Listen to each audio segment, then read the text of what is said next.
தமிழ் நண்பர்கள் அனைவருக்கும் வணக்கம். அக்னிச்சிறகு சேனல் சார்பாக இந்த வீடியோவுக்கு உங்களை அன்புடன் வரவேற்பது நான் உங்கள் கௌசி.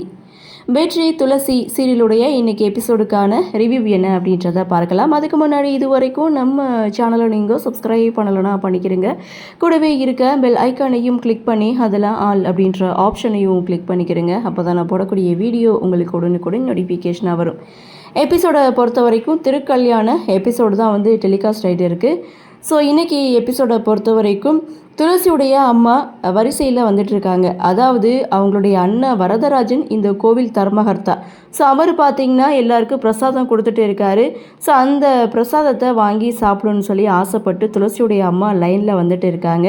எல்லாருக்கும் பிரசாதத்தை கொடுத்தவர் அவங்களுக்கு மட்டும் கொடுக்க மாட்டேன்னு சொல்லிட்டு போகிறாரு. ஸோ எதுக்காக அப்படின்ற மாதிரி அவங்களுடைய மனைவி கேட்கும்போது யார் முகத்தில் முழிக்கக்கூடாதுன்னு நினச்சினோ ஸோ அவங்க முகத்தில் முழிக்க வேண்டியது இருக்குது அப்படின்ட்டு ஏன் கையால் பிரசாதம் வாங்கணும்னா அதுக்கு ஒரு தகுதி தராதரம் இருக்கணும் அப்படின்னு சொல்லிட்டு அவர் அங்கேருந்து போகிறாரு. இவர் பேசுகிறத சிவராம் பார்த்துட்டு வரதராஜன்கிட்ட போய் பேசுகிறாங்க.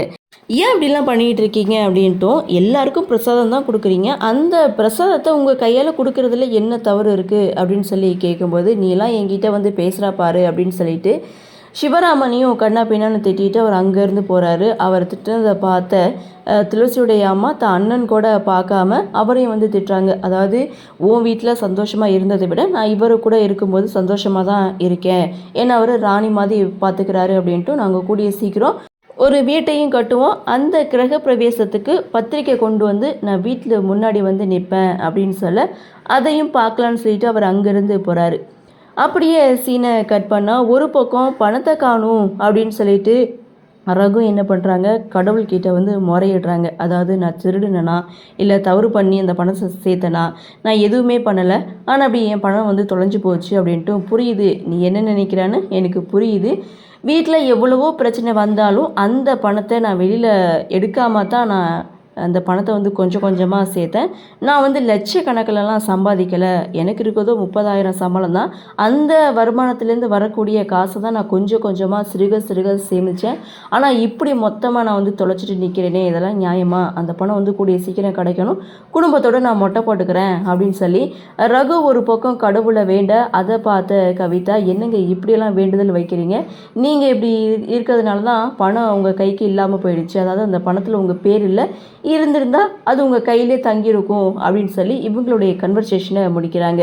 அப்படியே சீனை கட் பண்ணால் ஸோ இங்கே கோவிலில் பூஜை நடந்துகிட்டு இருக்குது. அதாவது வருஷம் அந்த கோவில் கலசம் ஒவ்வொருத்தவங்ககிட்டையாக கைமாறும். ஸோ இந்த வருஷம் யார் கைக்கு போக போகுது அப்படின்னு சொல்லி ஒரு கூட்டத்தை போட்டு பேசிகிட்டு இருக்காங்க. அது எல்லாமே கடவுள் தான் தீர்மானிப்பார் அப்படின்னு சொல்லி பேசிகிட்டு இருக்கும்போது ஸோ அந்த கூட்டத்தில் இருக்கிற ஒருத்தர் வரதராஜன் இந்த கோவில் தர்மகர்த்தாவாக இருந்தாலும் ஒரு வருஷம் கூட அவர் கைக்கு இந்த கோவில் கலசம் வந்ததே கிடையாது அப்படின்னு சொல்லி அவருடைய மனசை நோக்கடிக்கிறாங்க.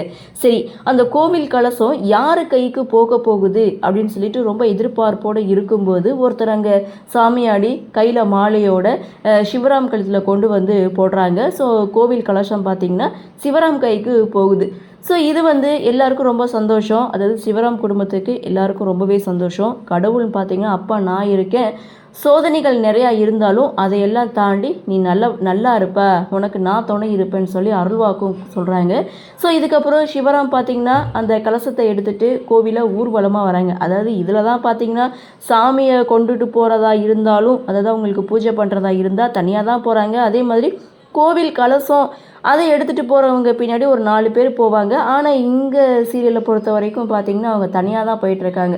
ஸோ இந்த ஒரு விஷயத்தை வச்சு மோனிகா என்ன பண்ணுறாங்க, ஒரு பிளான் பண்ணுறாங்க. அதாவது துளசியுடைய மாப்பிள்ளையை அவர் நல்ல ஒரு மாதிரி காமிச்சு கல்யாணத்தை கூடிய சீக்கிரம் நடத்தியே தீரணும்னு சொல்லி அவங்க ஒரு பக்கம் பிளான் பண்ணுறாங்களே, அதுக்காக இந்த கோவில் கலசத்தை தடுத்து நிறுத்துகிற மாதிரி சில ரவுடிகளை ஏற்பாடு பண்ணி அதை துளசிக்கு பார்த்துருக்க மாப்பிள்ளை தடுத்து காப்பாற்றி நல்லவர் பேர் வாங்குறதுக்காக மோனிகா ஒரு பக்கம் ரெடி பண்ணிகிட்டு இருக்காங்க. இதை கண்டுபிடிச்ச மகேஷ் இந்த விஷயத்தை வெற்றிக்கிட்ட போய் சொல்கிறாங்க.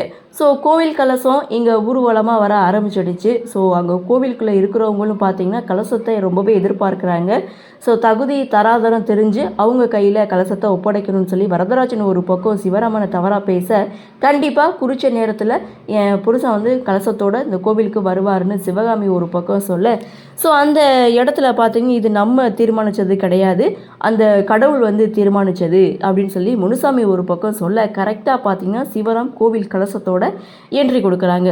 ஸோ பின்னாடி பார்த்திங்கன்னா மகேஷ், வெற்றி இவங்க 2 பேரும் தடங்களுக்காக வந்து அந்த ரவுடிகளை அடித்து வீழ்த்தி கலசத்தை நல்லபடியாக கோவிலில் கொண்டு வந்து சேர்த்துட்டாங்க. அப்படியே சீனை கட் பண்ணால் நைட் டைம் ஆகுது. ஸோ சிவராம் குடும்பம் ஒட்டு மொத்தமும் நிலாச்சோறு சாப்பிட வந்தாச்சு. ஸோ ஒட்டுமொத்த குடும்பமும் வரிசையாக உட்காந்து நிலாச்சோறு சாப்பிட்டுட்ருக்காங்க.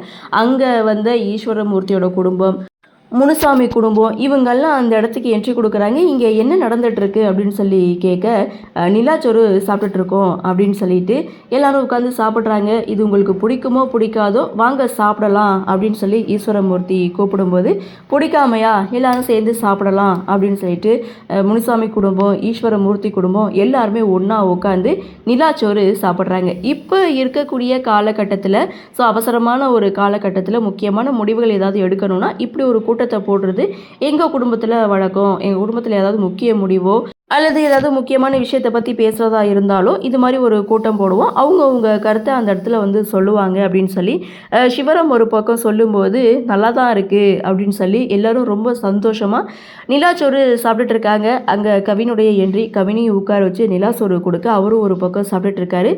அந்த சமயம் பார்த்து மகேஷ், அஞ்சலி 2 பேரும் வர்றதை பார்த்த கவின் அங்கேருந்து போயிடுறாரு. ஸோ எதுக்காக இப்போ போகிறேன்னு சொல்லி கேட்டாலும் இல்லை எனக்கு முக்கியமான ஒரு வேலை இருக்குன்னு சொல்லிட்டு அங்கேருந்து எழுந்து போக, அடுத்து மகேஷ், அஞ்சலி 2 பேரும் இங்கே நிலாச்சோறு உட்காந்து சாப்பிட்றாங்க. அந்த இடத்துல அஞ்சலி வந்து பேச ஆரம்பிக்கிறாங்க. இந்த நிலாச்சோரை தான் நான் வீட்டில் ரொம்பவே மிஸ் பண்ணுறேன் அப்படின்னு சொல்லி பேசும்போது, வீட்டில் யாருமே இல்லை அப்படின்ற விஷயத்த அஞ்சலி போட்டு உடைக்கிறாங்க. அதை சமாளிக்கிற விதமாக மகேஷ் பார்த்திங்கன்னா வேலைக்கு ஆள்லாம் நிறையா தான் இருக்காங்க, இருந்தாலும் குடும்பத்தை மிஸ் பண்ணுறாங்க அப்படின்ற மாதிரி மகேஷ் ஏதோ சமாளிக்கிறாரு. அதுக்கும் அஞ்சலி ஒத்துழைக்கிறாங்க. இதோட எபிசோடையும் முடிக்கிறாங்க. சரி, என்ன நடக்குது, என்ன மாதிரியான சுவாரஸ்யத்தோடு கதைக்கள நகர்வை கொண்டு வராங்க அப்படின்றத நாமளும் பொறுத்திருந்து பார்க்கலாம்.